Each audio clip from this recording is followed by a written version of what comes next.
Okay,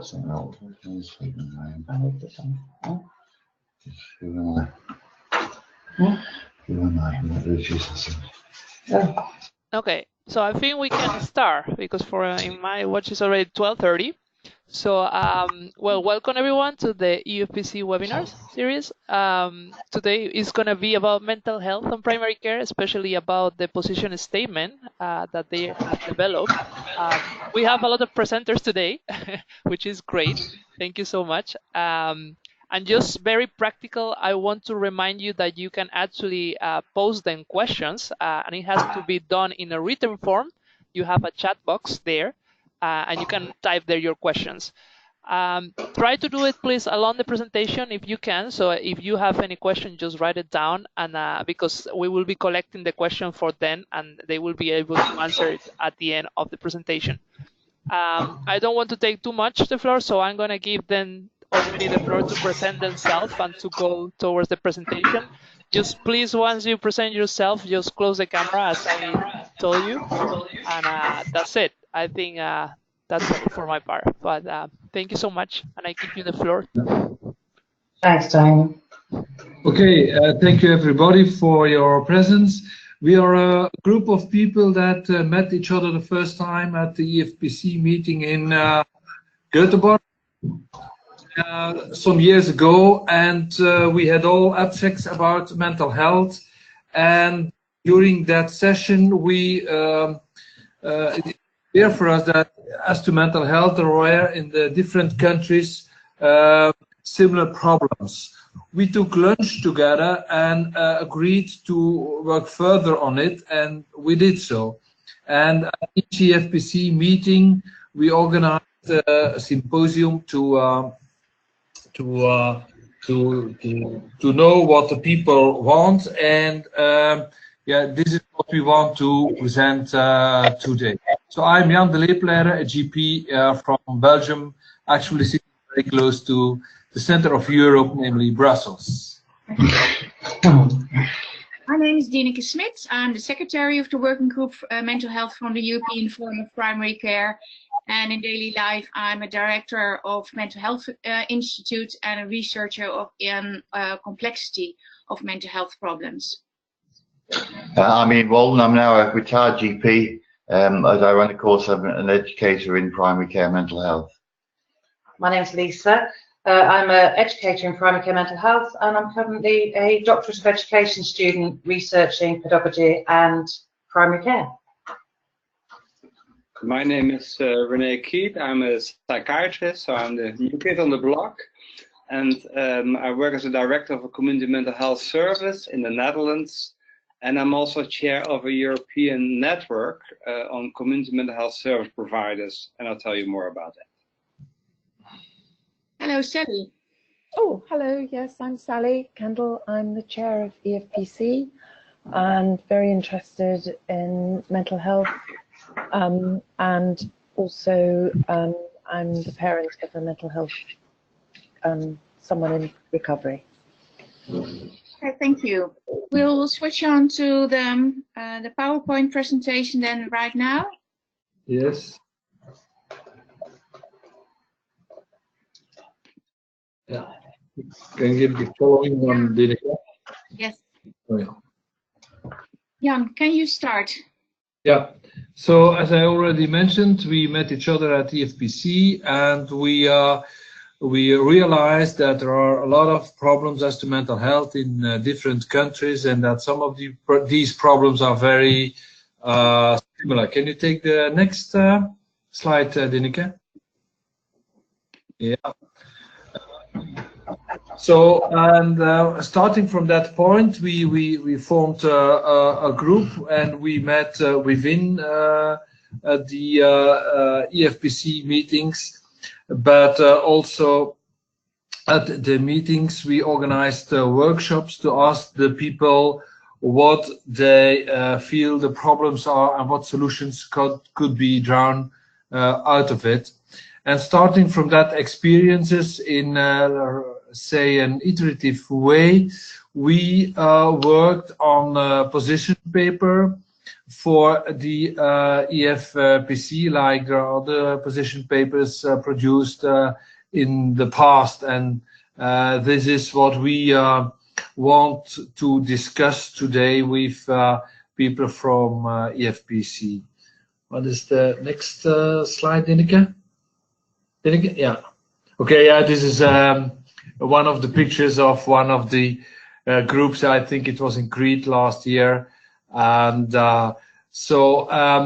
and in Crete, we learned that there was a possibility to collaborate with the Primori project, since within the Primori project, mental health was one of the 3 priorities.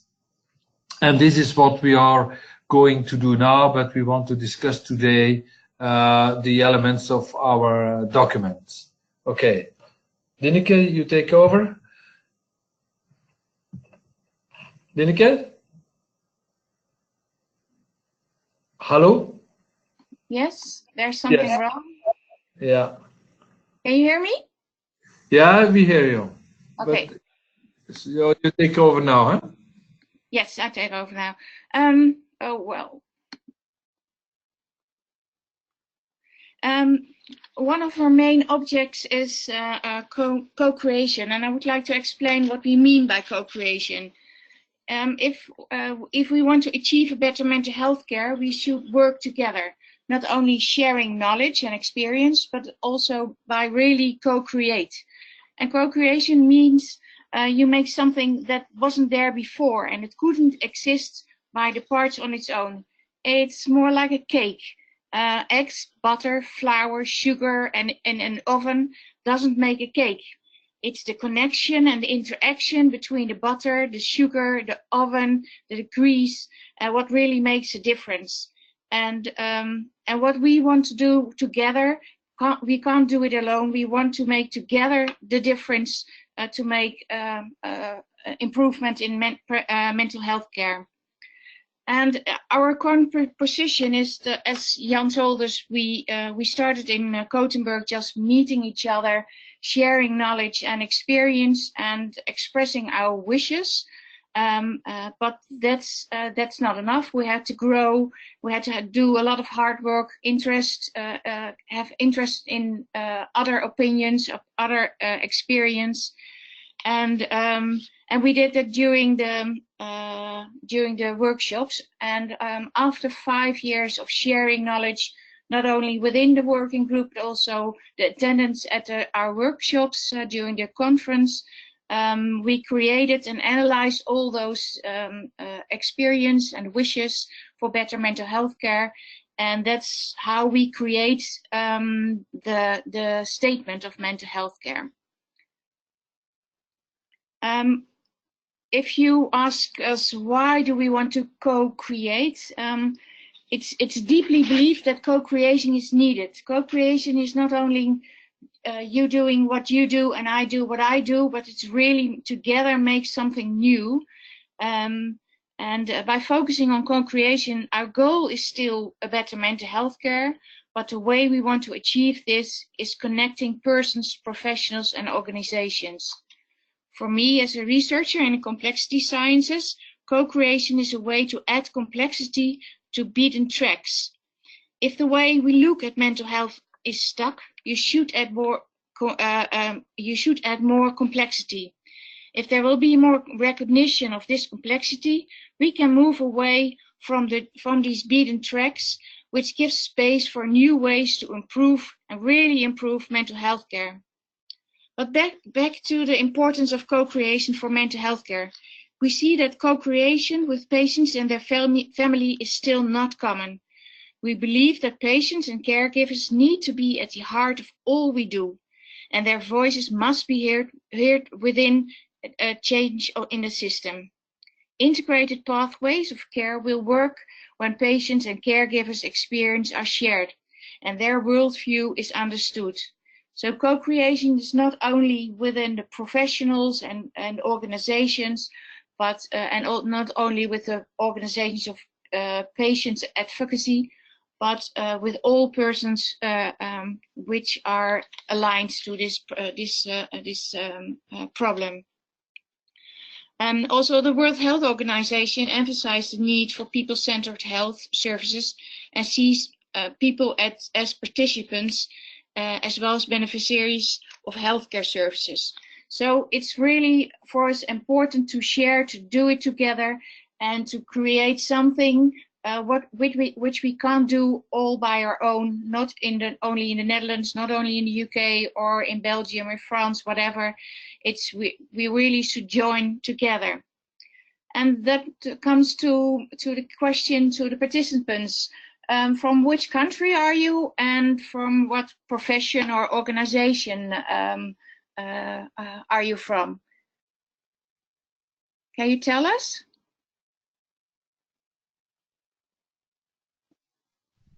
Or chat. Put it on the chat. You can type it in the chat if you want. If someone wants to comment. Sally, I know maybe she can say something.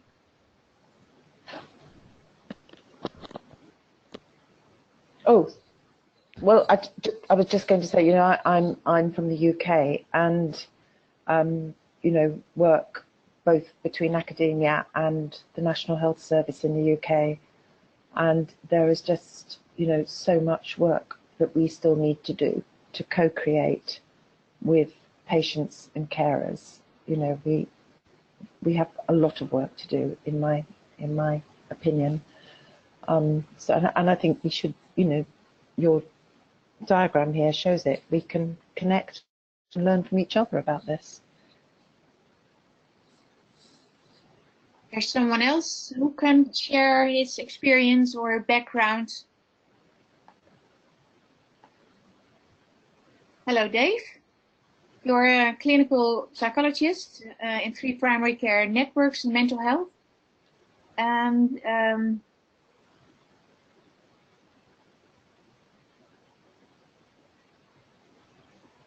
you're from the NHS. Thank you.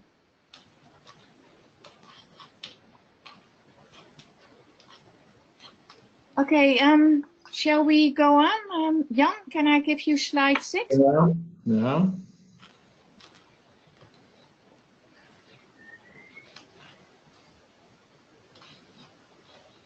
The floor is yours, Jan. Yes, okay. So, let's see.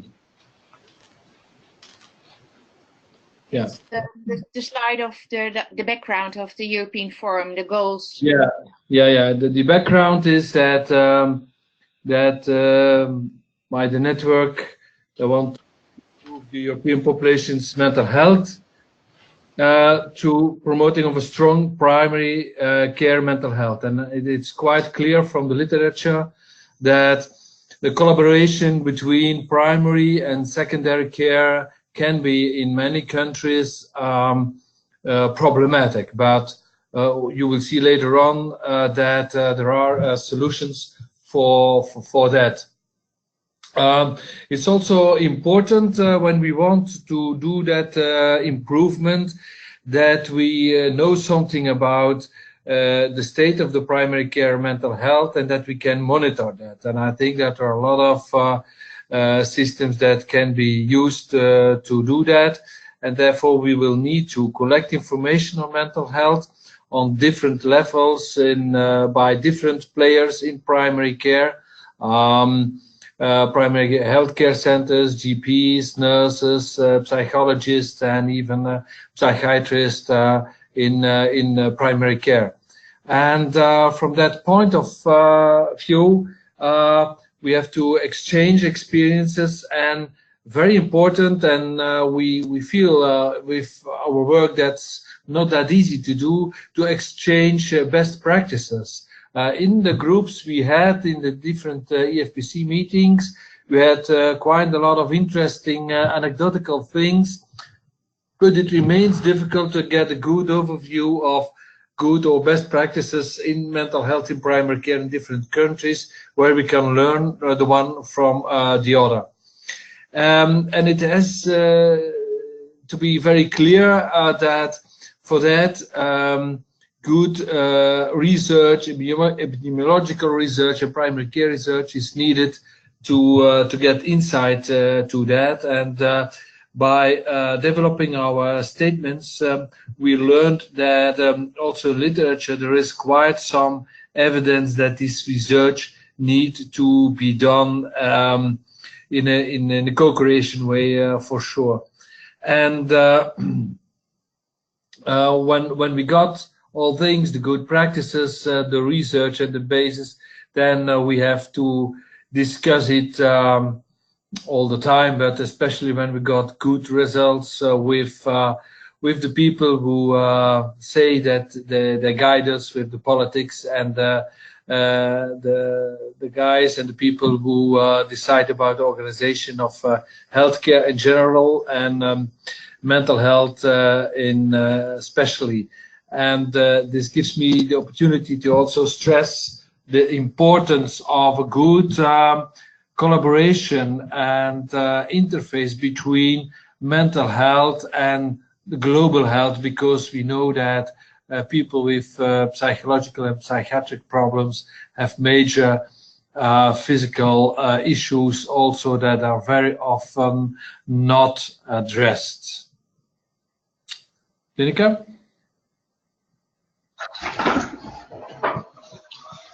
Okay, so it's Ian here. So while we were writing our statement, we were fortunate to come across the EUCOM's consensus paper on mental health, which we thought aligned really well with our position statement, particularly as it focuses on producing quality community care. So a couple of us went to their conference in Luxembourg, which just confirmed what we thought. And the EUCOM's consensus paper describes the key principles and elements of community mental health care, and its aim is to serve as a foundation for regionally organised models of community health in Europe. So with regards to primary care, which is obviously our prime interest at EFPC, EUCOMS recognises that GPs have important roles in referring patients to specialist mental health services, providing integrated care for physical and mental health, and to serve as the linking pin for specialist care, primary care and social services. Close collaboration between general practitioners and community health teams may increase, they say, the skills of treating mental illness in primary care. The next slide, if you could.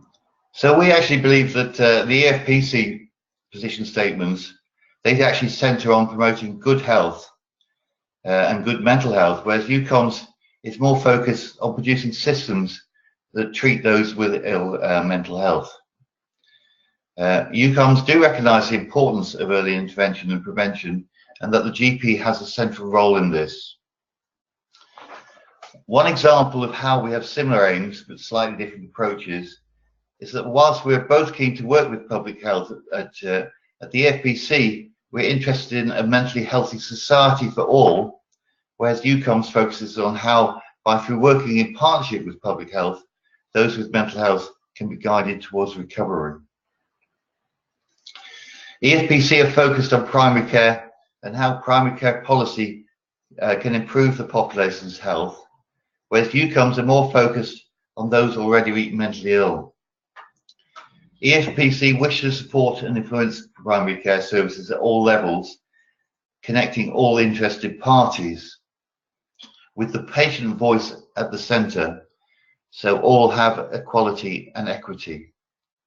EUCOM's aim is to link policy and practice and focus on implementation of quality community-based healthcare, whilst at the same time giving service providers a say in the policy arena. So we go to the next slide. So this slide really summarises where we have really close similarities, where we have differences, and where we have the possibilities of co-creation and strengthening mental health systems generally. And hopefully emphasises why we need partners and to work together. So what we see we share in common as a common aim is to very much to support research, and the research can then ensure that any new developments are based on best practice, and we then evaluate any new developments to make sure that they are the right approach and we are working with the patients for their benefit. We both believe in sharing knowledge, as this webinar hopefully demonstrates. And fundamentally, we both believe that community care should be at the centre of good mental health care. And because primary care is central as a part of the community, equity and equality of access becomes very much possible by making primary care its centre. Representing specialist mental health providers, UCOM adds experience in practice of treating the mentally ill and ensuring quality of care. Thank you. I'll pass on to the next slide. Thank you. So the statement from the European Forum for Primary Care Mental Health Working Group. The working group, as Jan said, we produced a statement and we're calling for a paradigm shift for mental health in primary care. We're echoing actually what the United Nations have said. They stated that what is needed is a revolution in mental health. We believe this can be achieved and that primary care is pivotal, offering local solutions in an integrated and coordinated way. But we can't do this alone. To ensure that mental health is managed in the community in a holistic, compassionate manner, we understand that what this is required is support at a government level. You're quite right in your question, that we need to move the rhetoric to reality and we need that support. And to demonstrate a political will to improve population mental health and support us at all levels. Next slide, please. So the position statement on primary care mental health, we identified 13 themes across the work groups. I'm not going to go in great detail now, but just give you some background.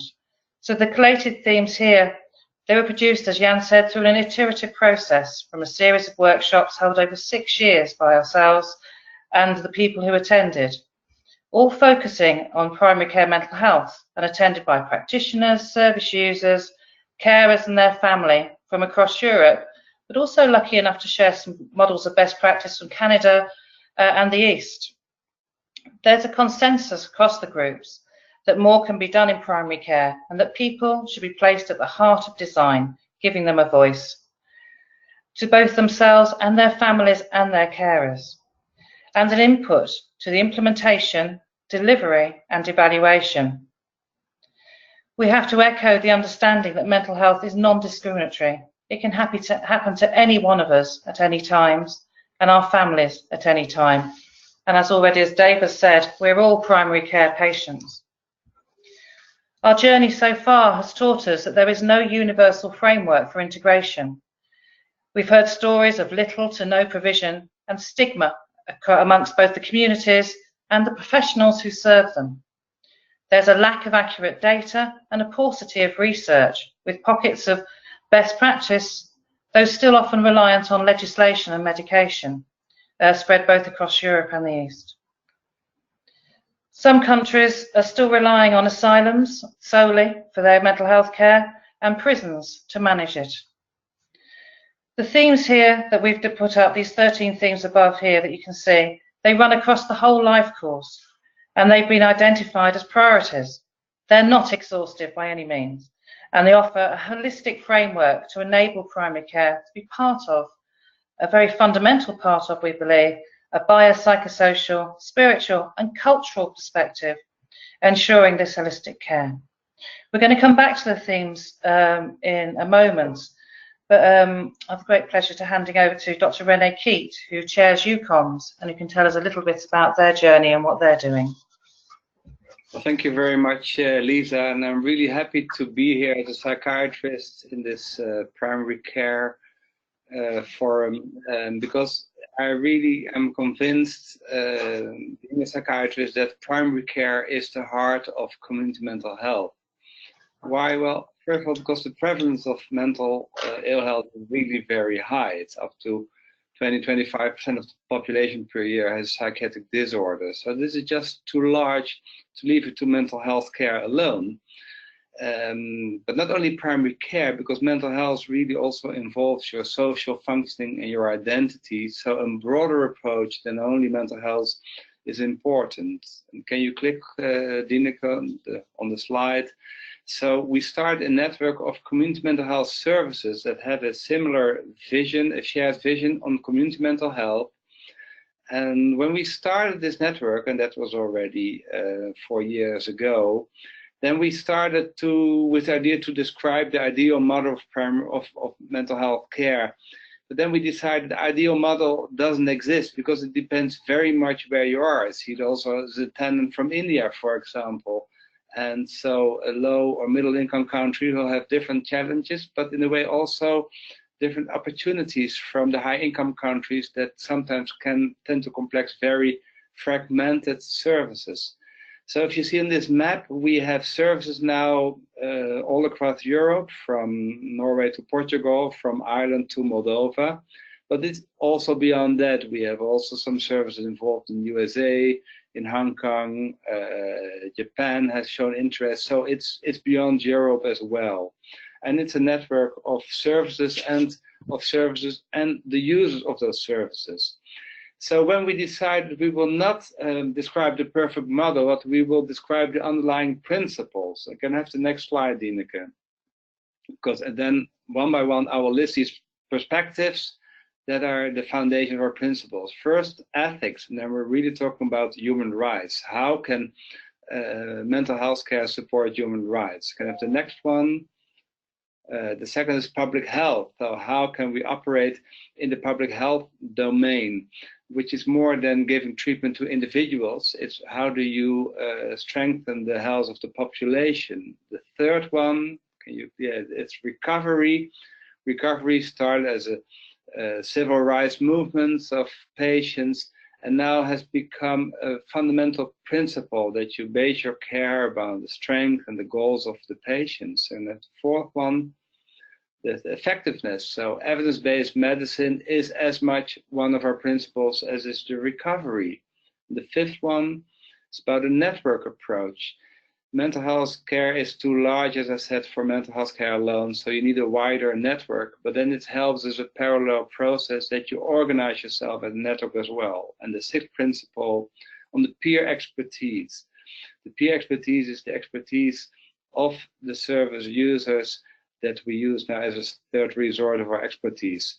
I'll go through these principles one by one, and for each we've chosen an icon. So if you can click 2 times, Dineke, then the first one, that's the icon for the ethics, for the human rights. It's a book cover, a book already written in 1963, describing the social situation of mental patients and other inmates, which is really about these big asylums that we built in the 19th and 20th century with good intentions, but they became places of violation of human rights. So deinstitutionalization has been on the agenda already for decades, but by itself, deinstitutionalization or closing of beds is a negative call. And what we need is a positive goal. What do we build? How do we build a community mental health service?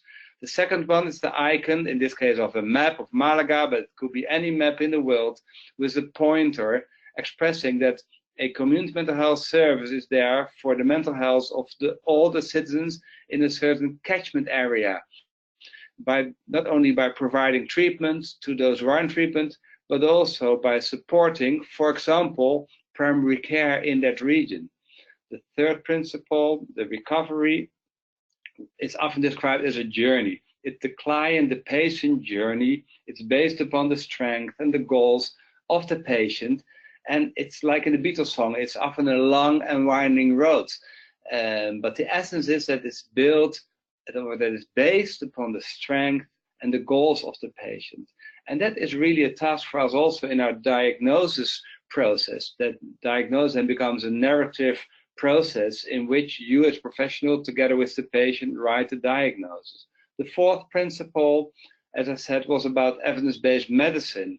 But we've chosen the icon of oil and vinegar to express how evidence-based medicine and recovery approach in fact go together very well. They can be combined, not like oil and vinegar, who cannot be combined and always separate, but like oil and vinegar that together create something new, a vinaigrette. And that's how we see the relationship between recovery and evidence-based medicine, in which patient values have always been as important as the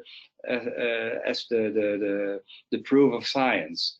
The fifth principle, it's a beehive, and that's the icon that we've chosen for a network approach.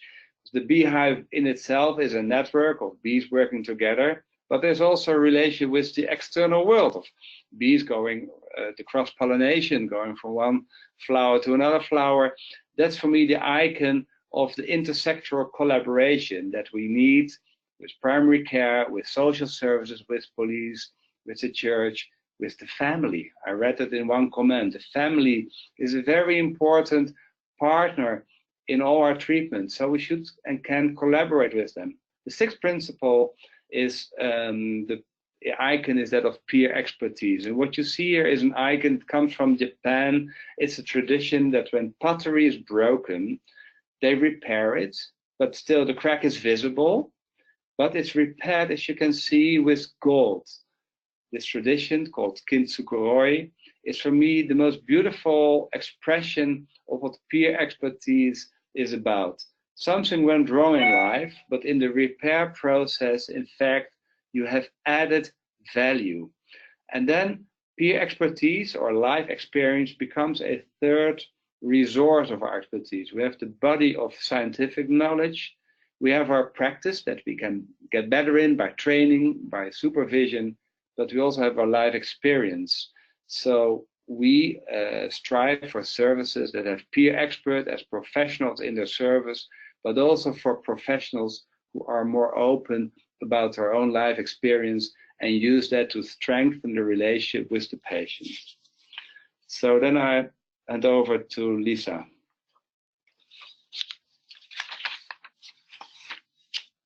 Simpler.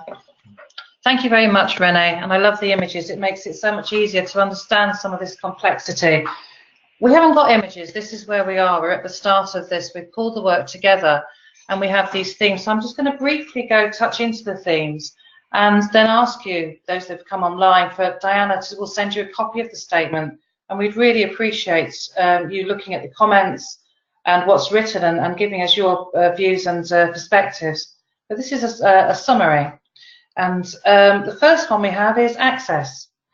And this came across the constant theme across the work groups. The need for early intervention, the need for early detection, not just for the patient themselves, but also their whole family to understand and demystify what's going on.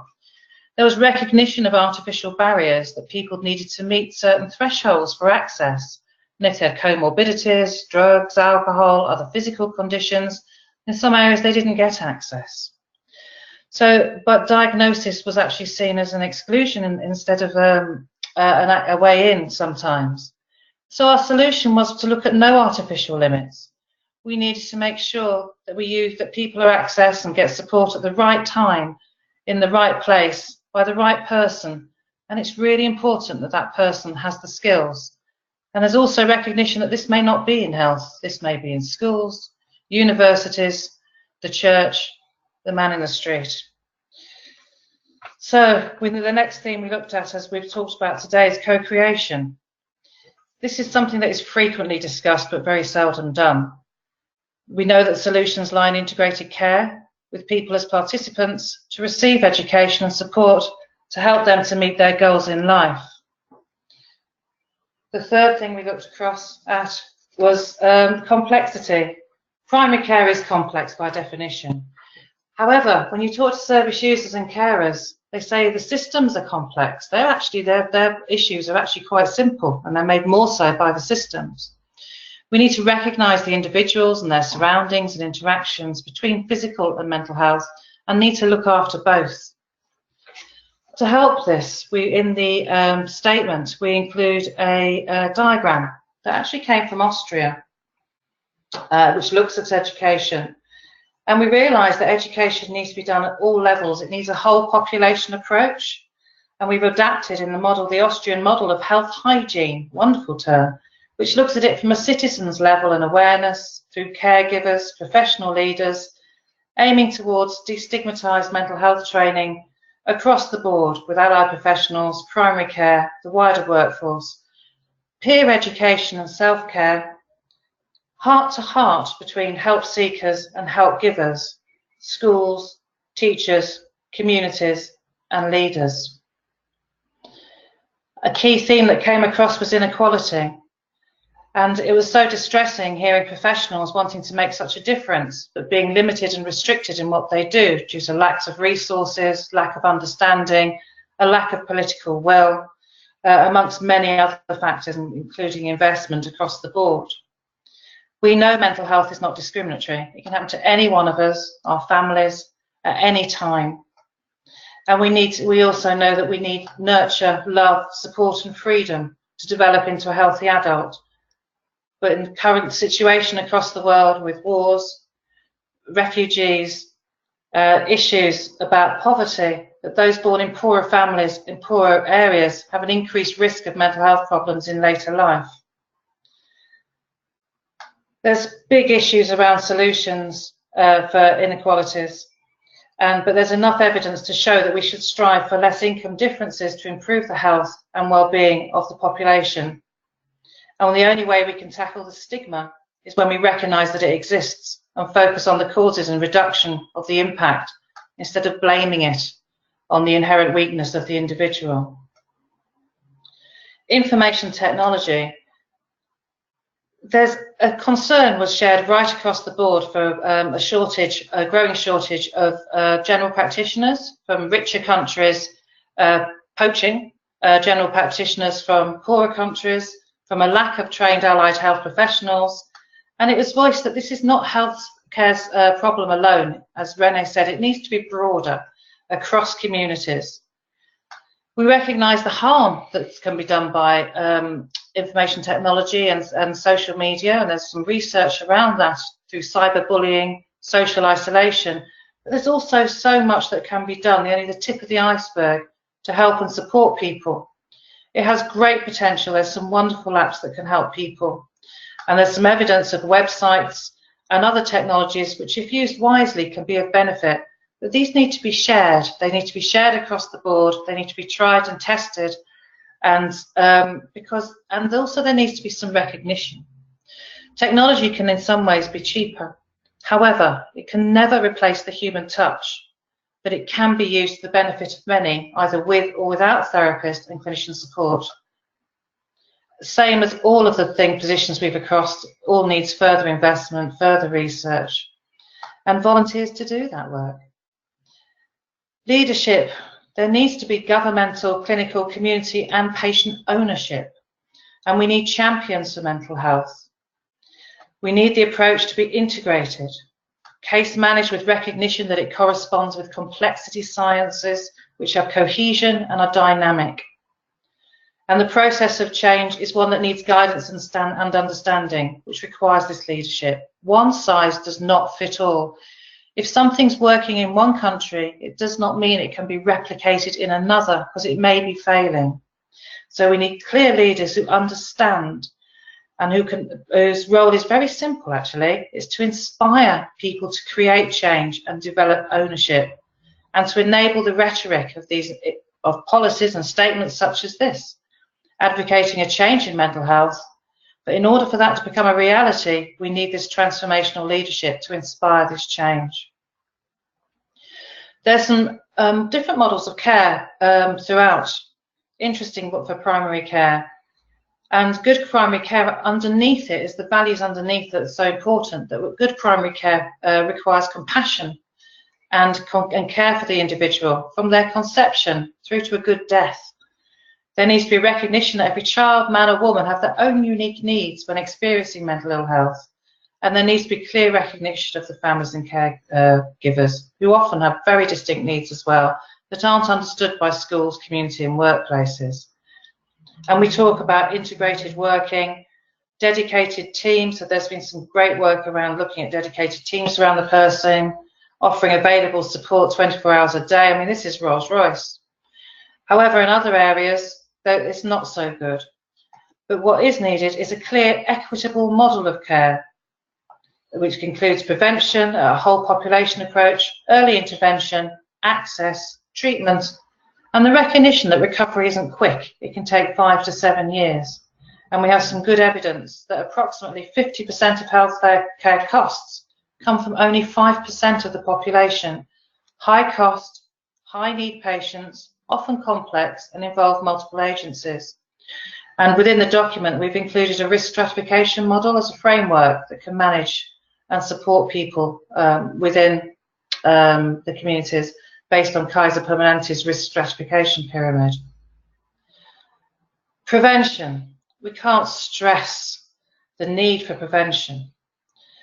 And the ACEs, the issues that happen in childhood, the mistreatment in childhood, poverty we've spoken about, and even despite the policies and investment that's gone in within affluent societies, mental health needs are still not a priority, and in some countries are actually increasing.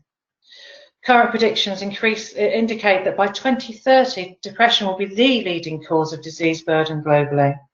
That's the World Health Organization. It's far-reaching. It goes way beyond a global economic issue to one which is catastrophic to the person, their family, and the community, and the impact on people's spiritual, social, economic, physical, and their psychological well-being. We do believe there's a solution. It is about mental and physical health to be of equal status. And we speak of, in the UK, of parity of esteem. Again, this requires research, evidence, and investment.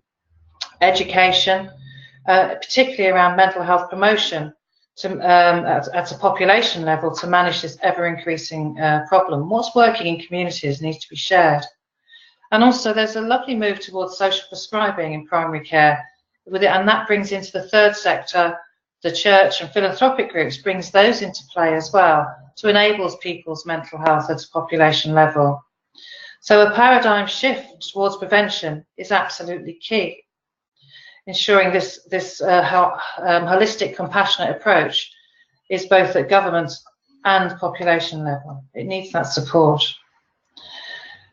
Research. This has been absolutely key, and it's been a learning curve, particularly for those of us who weren't originally from a research and academic background, to understand just how poor the data is, and the paucity of accurate data and data analysis as well regarding primary care mental health in particular. There's extensive rhetoric that's not very well informed. And if we need to do this paradigm shift, we need to understand a praxis of healthcare that takes into account complexities and looking at new methods of research. Accurate data will allow the rebalance between self-care and professional care, and it will address the data gap. But it will inform, and people need this issue of redrafting strategy and policy. It's imperative that research is not pharmaceutically driven, that it's independent and informed by the patient's voice, carers and professionals working in communities. And as I've said earlier, we need to research these technological solutions as to what works, and then we can start to address this issue of complexity. Self-care. You have to remember that the majority of time, the person looking after the patient is themselves, their families, and their carers. And that actually we only spend a minority of time influencing the patient, supporting patients. We talk a lot about, and you'll see in the document, the evidence around the need for self-care, but there has to be a solution. It's no excuse for no care, self-care. And primary care, I think this is one of the places that we are in an excellent position to work with patients. We can help create individual lifestyle choices to benefit themselves and the wider community. It's also a place where we can address issues such as the negative symptoms normally associated with mental illness, stigma, isolation, as well as promoting well-being across the life course. The link between physical health and mental health, there's a strong iron link between the two. We require health promotion. The only way that we're going to stop people from dying 15 to 25 years earlier because they have a diagnosis of mental health is by ensuring that their physical health needs are met and mental health is managed within that, holistic care is managed within primary care. We talk about hope. It's really clear the cornerstone of recovery is hope. if you give families hope, then you know that this underpins all self-care and people that can recover to be the best that they can be. And there needs to be realism as to how that may or may not be. And then spiritually, it's so important, spirituality. We recognise there's often cultural and spiritual interpretations of mental health, and we've heard a lot about black magic, jinn and juju in the workshops, looking at different groups, particularly from new populations moving into areas. And as Dinika said earlier, we need to understand people's worldview. It's vital. Looking at people recruiting from different backgrounds with different knowledge bases, harnessing this knowledge of existing staff and the wider community. And we've advocated in there the use of chaplains for wellbeing, non-denominational, who can listen to people and support them. And finally, and apologies because it slipped off the slide, but I think it's actually one of the most important things, is the workforce. So it's under education, but it comes under as a separate heading as well. And this is for one reason, that within the workshops we got a constant message. Patients said they're not being listened to. Their carers said they're not being listened to. General practitioners, allied health professionals said there is little time to listen and they haven't been adequately trained. They felt overwhelmed with the volume of mental health and social issues that were coming through the door, and they felt they were left to manage it unsupported and self-reporting burnout, stress, and placing more pressure on themselves in primary care. We need to ensure that we've got the workforce with the right skills to assess, manage and treat mental health, to develop interpersonal skills, to look at medical education, to look at how those are developed, to enable recovery, to offer some principles of hope and trust. We've said that we need people to be in the right time, the right place, offering the right care, but they need to be doing it in the right manner. And we talk here about some of the new roles that we've been hearing about, and part of this work that we're doing for Next Stage is actually looking at these new roles across Europe, such as social navigators that navigate patients through complexities of health and social care, case managers, and we've looked at the GP, potentially a generalist role of case management to proactively support and coordinate people. And so more interesting pieces of work about chaplains to wellbeing that's happening both in Scotland and across Europe. So thank you very much. I recognise that's a whistle stop. If you just go to the next slide, please. Please do read the statement. It will give you more detail and show you the evidence and references that we've used. But we had a question, and our question was, well, who else should be involved? Who else should be involved with this to help us move forward? We need help looking at these statements. Are they right? Is there other research out there? Are they right? Are the priorities right? So if you would like just to feedback just a moment, there's been some wonderful comments here. But is there anybody else that thinks, well, actually, who else, has we missed anybody? Who else should be involved in this? Thanks, Lisa. I think you already posed the question, so let's give the people a bit of time to think about it. But meanwhile, there has been a lot of comments, really an ongoing discussion in the chat box. And it would be nice if we could go through some of the questions that have been posted. So, oh, that'd be lovely. So let me try to put you on the screen. A bit of a, well, I haven't put the summaries, the comments, because otherwise it will be eternal, but I will send it to you. For example, this is one of Sally, but I will pass this one of Sally, I will go straight to the next one, because there are really interesting attendees here. So if you can read through the screen about it and then just answer the question, which is at the bottom. One of you, I'm not sure who wants to step in with this question, but it will be great. I'm happy to do this question because I have an interest similar to Sally. I have a member of my family that has mental health problems, and recognizing how difficult it is to get help, support, access to information. As somebody who understands and has worked in mental health for 35 years, seeing the needs of young people and how they're not being met and they're not being addressed, and just looking at the wealth of how we could use the internet social media, because what really seems to work with young people is peer support. So working with young people and developing peer support networks, peer education groups would make such a difference, because they don't want to listen to old people like me. They want to learn from each other, and from each other then thrive. So yes, I think this is actually fundamental, because there is more depression, there is more suicide, and it is a growing, absolutely epidemic problem coming across with our young people. And I think there's lots of reasons why. We can discuss the reasons why, but I think the solutions are about young people coming together and working together to look at those solutions with and building leaders and champions within those communities with support and education, maybe from some of us older people. Okay, thank you. I think I'm going to the next one, maybe.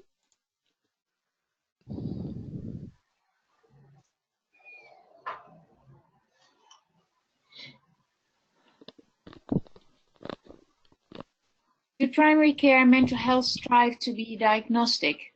Otherwise, there can be so much stigma about accessing help. I think in primary care, the main goal will be to answer the question the patient has, or the person has. And sometimes to answer the question for help, you need to have a diagnosis, because there are people who are having questions and problems more than 5 years without a diagnosis. I think, sorry, I think it's non-diagnostic. I think they clarified. Sorry? The question will be, should primary care mental health strive to be a non-diagnostic? Yes, my answer is that sometimes at first in primary care you should refer to the question for and the need for help, but sometimes to diagnose the illness is necessary to give the right help. And I think this is a good question. I think it's an excellent question, and it's a great one for debate, because sometimes labeling can be actually catastrophic for some people, and the label of schizophrenia springs to mind, which is one that even professionals avoid, and we use the term psychotic because we avoid the term schizophrenia. Whereas to others, it's absolutely key that they have that label because they get the right help and support. However, the stigma attached to that label is for life. And I think there needs to be much more discussion around how we address and use labels within primary care. And should it be diagnostic? It's interesting because the diagnosis of medically unexplained symptoms is a primary care diagnosis. It doesn't sit happily in the DSM. So I think it's a good one for debate, actually. And did this come from Dave by any chance? Yeah, I think it's a good one for debate. Can I then add my vision on diagnosis, because it's not only in primary care, it's specialized mental health care just as much. And I think there's a lot of confusion around diagnosis, sometimes becoming synonymous with classification, and that's really something different. Yes. Yeah. So schizophrenia or depression or an anxiety disorder is a classification, and sometimes we deal with classification as if it's a diagnosis. I think a diagnosis is a narrative process. So then it's not a label, it's describing yourself. So from the recovery point of view, any talk between a professional and a patient is a conversation of two experts. And then diagnosis, in fact, has 3 dimensions. First of all, it's the personal story to which you add your professional expertise. So you write the story together as a foundation for your treatment plan. The second dimension is a more dimensional diagnosis. So, for example, a term like depression is by itself meaningless because it doesn't tell anything about the context, about the severity, but in a dimensional approach, so you give that dimension, you say to what extent it is there. And if you do those two together well, then you have a foundation for your treatment plan. Then you can still come up with a classification to avoid confusion. But then schizophrenia is never your diagnosis. It's just a classification. That's not very relevant. Thank you. Thanks. Sorry. Thank you. I think we could go. If all psychiatrists were like Renee. Exactly. That's what I was going to say. If only. Only. Yeah. Diagnosis seems to me to be the point of psychiatry, when, in my experience, and too early to give a classification, if you like, rather than all of those other things, which. Yeah. I totally agree with that, and what I often see, because I have a lot of experience with treating patients who have sometimes decades of history in psychiatry, and then you can see that maybe 20 years ago someone thought of the classification schizophrenia, and all the others who then did the treatment just copied that classification, and it becomes completely irrelevant and meaningless. So then you should re-diagnose and come to a personal diagnosis. So I'm very much in favor of diagnosis, but a personal diagnosis. Well done, thank you. Okay, maybe we can. There are other questions. There are. So we don't have much time. So you can go through these questions, and maybe we can finish with the fourth one, and then just wrap up.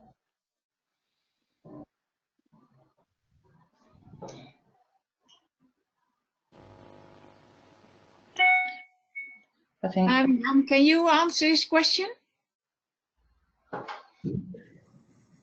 To be honest, we're not doing anything. I don't know, Sally, if there's any idea, because we recognise that there's huge issues in African health. We've focused on Europe for our statements, and we've been very lucky, and I'm so privileged that you're actually here today on this webinar, so we can help and learn from you. When we asked who else should be involved, then Elmar, people like yourself are who should be involved with us, please. We'd love to learn more from you and help contribute to us, to what we're doing. We'd really appreciate your input. So it's only from you that we can learn.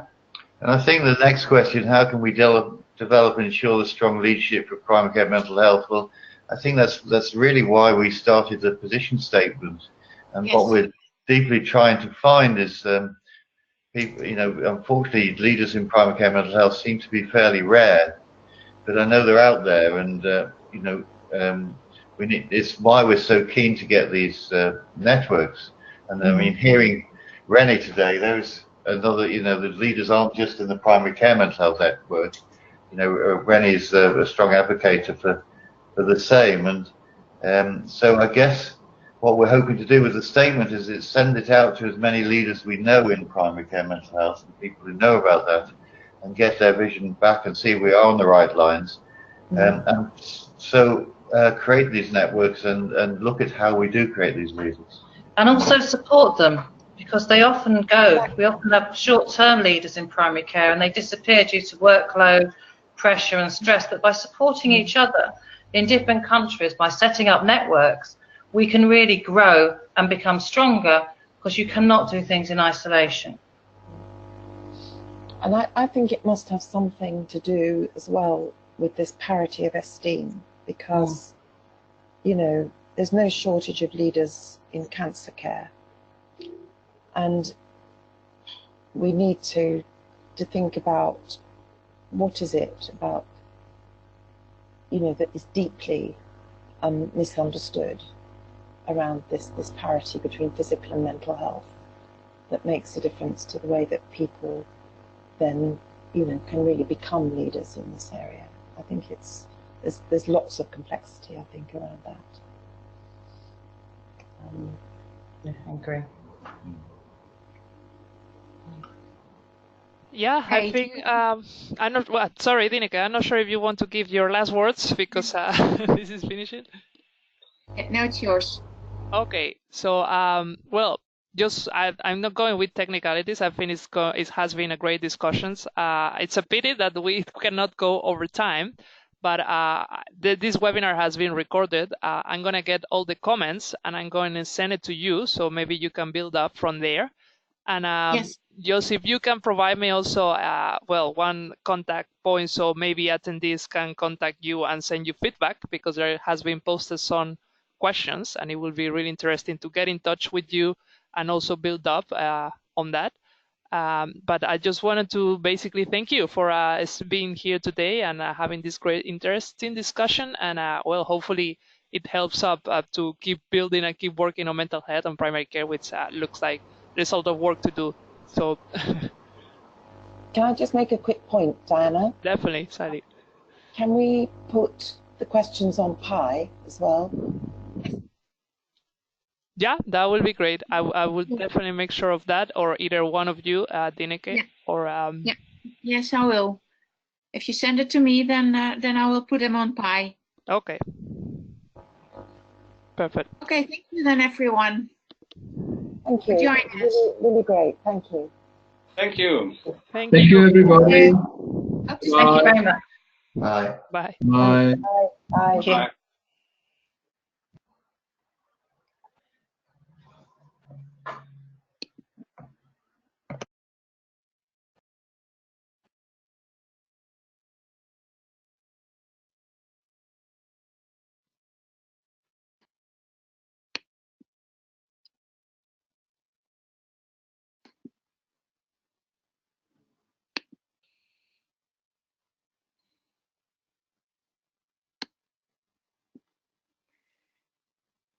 Diana? Yes.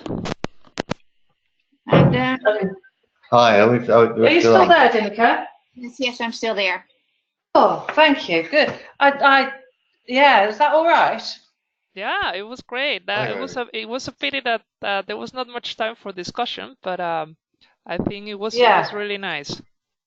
I wondered about if we can have a list of names of people who are on it, so we can send them, or if you could send them a copy of the statement. Yeah. For their feedback. I have the list, so I can do so. If you want, I can send them the statement. Yeah, I think some Is that people right? also asked for the presentation. So if you want to send it, I can also send it, but it depends on you. Yeah. Okay, great.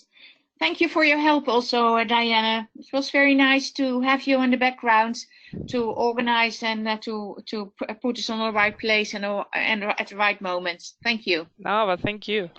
It was really nice. I think there's just really a pity that we couldn't continue because I think people were getting excited at the end. Yes, yes. Yeah. Perhaps we should continue this and do it another way. We'll think about it. We'll first answer all the questions, and we'll talk within the working group how we can address the questions and issues were mentioned.